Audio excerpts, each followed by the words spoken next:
Chapter 3. Have the guts to take the opportunity. The problem is not that there aren't enough opportunities. The problem is that we hesitate to take the opportunity that forces us to change and grow. Opportunities, especially in America, are abundant. And if they do not come knocking, you have the ability to build your own door. The people who seem to have all of the opportunities are the same people who were not afraid to take opportunities because these are the people who know what they want. Without a clear vision, opportunities may seem scarce or non existent. But when you are convinced that what you want is not only available, but it is for you and will not miss you, you no longer look for opportunities. You become the opportunity. We have an opening in Idaho. You going or not? Asked Chevy, my mentor. He asked if I would pack up all of my belongings and move across the country to become a business owner and pay off my debt. I hesitated. But how did we get here?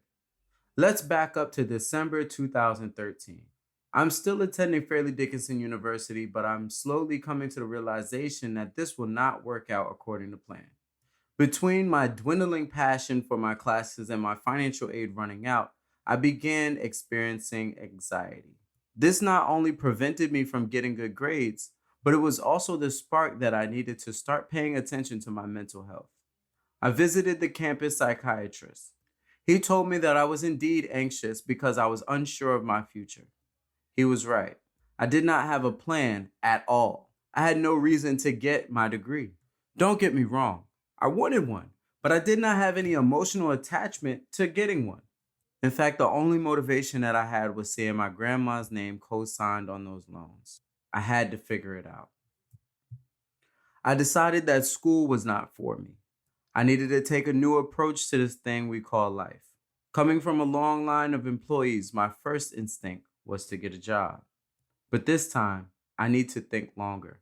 Whatever job I got, it was not just about a paycheck. It needed to be something I excelled at. This is the moment I began to become conscious of personal development. I was hired as a representative for T-Mobile at a kiosk at Menlo Mall in Edison, New Jersey. And for the first time in my life, it was important for me to make a good impression, not only during the interview, but also on the job. I guess something told me that I already needed to be successful to become successful. That means I actually read the training manual from front to back. I was taking this seriously. I felt like I had just come back from a major failure, and this job was not going to be a repeat of that. The first month of working at T-Mobile was considered training only. That meant I was allowed to do all of the things in the job description of a sales representative, but I was not able to make a commission on any sales. That did not deter me from going above and beyond, talking to customers and processing orders.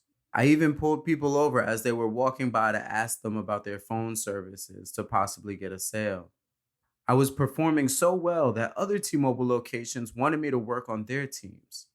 During this personal discovery crusade, I began to read. I read books like Secrets to Closing the Sale by Zig Ziglar and Think and Grow Rich by Napoleon Hill. These books helped me reprioritize working for money versus working for growth.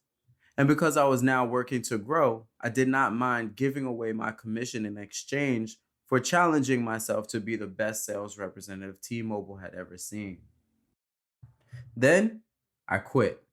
One day in the kiosk, I was pulling people over and having conversations about their cell phone plans in hopes that we would switch them to T-Mobile. I sparked a conversation with my soon-to-be mentor, Chevroy Green. He saw something in me and offered me $14 an hour, plus commission, while I had only been making $8.25 an hour for the past month, to get involved in what he called a management and training program. To be honest, I didn't really feel like I quit, but rather, I gave myself a raise. Chevy told me to read Rich Dad, Poor Dad and meet him at Costco the next day. He explained to me that we would be representing DirecTV inside of Costco. He would train me on leading a team of sales representatives as this program was rapidly growing and needed more owners. An owner was the holder of an independent contract with a company called Smart Circle. The owners would be allowed to hire, train, manage a sales team for DirecTV. In other words, I would low-key be running my own business. I called my boy Josh to tell him the exciting news and low-key get validation on whether or not I was making the right move. Not long after that, I pivoted from T-Mobile and took the job with Chevy. And I did this on the very day I was set to become commissionable. Of all days. From employee to entrepreneur. Over the next 5 months, I developed myself as a leader in the organization, and as my mentality shifted from employee to entrepreneur, I was earning the opportunity to lead my own operation. Then the day came. An office opened in the Pacific Northwest, and Chevy had a guy trained and ready to go. That guy was me. I received a call from Chevy. "We have an opening in Idaho. Are you going or not?" he asked. Chevy wanted me to pack up my entire life and be on the road by the weekend. I hesitated. He reluctantly gave the opportunity to one of my colleagues. But Chevy did not want to send him. He was not ready. I was. When Chevy realized his selection was not the best man for the job, he rescinded his offer and offered me the position again. This time, I had to decide immediately. I called my girlfriend at the time to tell her the news. I gave her little room to disapprove of my decision, as I had already decided to take the opportunity. She was not too happy about that, and I found out the hard way. I phoned my dad. "Hey Dad, I got this amazing opportunity to start my own business in Idaho. I have to leave in 3 days." "Yeah, whatever," he scoffed. He didn't believe me, that is, until he saw my life packed away in my 2000 Chevy Malibu. It took me 4 days to drive from Plainfield, New Jersey to Nampa, Idaho, which was an entire adventure in itself. But I'll save that for the next book. Taking this opportunity meant that I had a chance to lead a life of freedom, choice, and inspiration. I learned so much during the year I was there. I learned about running an organization, from managing a team to managing the bank accounts, and none of it would have happened had I not had the guts to take the opportunity.